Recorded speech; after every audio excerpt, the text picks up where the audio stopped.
मुझसे भी गहरे पानी में कोई लगातार गोते खा रहा था। मुझसे भी गहरे पानी में कोई लगातार गोते खा रहा था। अनजाना नहीं था, जाना पहचाना था वो मेरे देश का रुपया था। वो मेरे देश का रुपया था। नजरअंदाज करते हुए मैंने खुद को समझाया, उसको नजरअंदाज करते हुए मैंने खुद को समझाया। चिंता की कोई बात नहीं, अर्थव्यवस्था तो 5वें पायदान पे है। चिंता की कोई बात नहीं, अर्थव्यवस्था तो 5वें पायदान पे है। तभी कानों में फुसफुसाई गंगा मैया, पर कैपिटा जीडीपी में बालक हम 141वें स्थान पे है। लेकिन यह सब सोचने की मुझे क्या जरूरत? लेकिन यह सब सोचने की मुझे क्या जरूरत? मैं तो एक साधारण सा मिडिल क्लास हूं। मैं तो एक साधारण सा मिडिल क्लास हूं जो बजट में टैक्स रिबेट देखकर खुश होता हूं, लेकिन रोजमर्रा की चीजों पर 5 से 18% जीएसटी भरता हूं। चप्पल, कपड़े, खाना, साबुन, खाद, यहां तक कि कफन। चप्पल, साबुन, कपड़े, खाद, यहां तक कि कफन। शर्म आनी चाहिए। यहां तक कि कफन, कोई भी चीज नहीं छूटी है। दर्द तो होता है लेकिन जख्म नहीं दिखता। इनडायरेक्ट टैक्स जीएसटी की यही तो खूबी है। वैसे हेल्थ और एजुकेशन सेस भी मुझसे ही वसूला जाता है। वैसे हेल्थ और एजुकेशन सेस भी मुझसे ही वसूला जाता है, लेकिन पढ़ाई के लिए प्राइवेट स्कूल और इलाज के लिए प्राइवेट अस्पताल में भर्ती होना पड़ता है। खुद की गाड़ी पर जीएसटी और रोड टैक्स भी भरता हूं। खुद की गाड़ी पर जीएसटी और रोड टैक्स भी भरता हूं, लेकिन गड्ढे, टोल और पेट्रोल सेस से कहां राहत पाता हूं।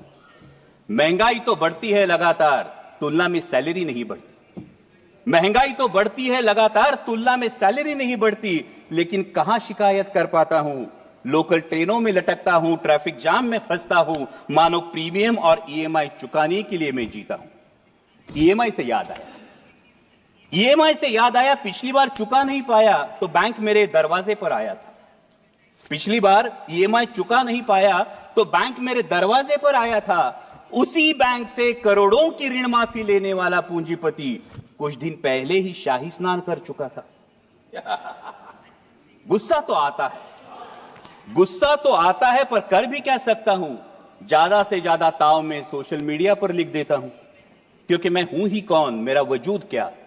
मैं हूं ही कौन, मेरा वजूद क्या। मैं एक साधारण सा मिडिल क्लास हूं, लेकिन विचारों की श्रृंखला को तोड़ अगली डुबकी लेने ही वाला था।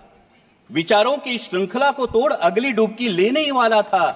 तभी कानों पर शोर आया, पुण्य की आस में आया हर कोई, जिंदगी की सांस के लिए भागता नजर आया। पुण्य की आस में आया हर कोई, जिंदगी की सांस के लिए भागता नजर आया। भगदड़ में हाथ से हाथ छूट गए, अपनों से अपने बिछड़ गए, सपने सारे बिखर गए, इंसानों तले इंसान कुचल गए। जहां सजा था आस्था का उत्सव, वही अब मौत का तांडव उफान पर था। जहां सजा था आस्था का उत्सव, वही अब मौत का तांडव उफान पर था। लेकिन प्रशासन लाशों से ज्यादा अपनी नाकामी और विफलता को ढकने में तत्पर था। कितने खोए, कितने मरे, कितने लापता। कितने खोए, कितने मरे, कितने लापता। लोगों के साथ सरकारी आंकड़ा भी गायब था। शासन, प्रशासन, हर कोई चुप्पी छादे। शासन, प्रशासन, मीडिया, हर कोई चुप्पी साधे। शायद किसी के लिए मानवता से ज्यादा इवेंट होना जरूरी था। ये इवेंट होना जरूरी था। मानो महाकुंभ की आस्था की आड़ में, मानो महाकुंभ में आस्था की आड़ में सत्ता की लालसा मचल रही थी। गंगा किनारे इंसानों के बाद अब इंसानियत कुचल रही थी। थर्राई गंगा मैया फिर संभल कर बोली, किनारे पर लाशों के अंबार नए नहीं है मेरे लिए। किनारे पर लाशों के अंबार नए नहीं है मेरे लिए।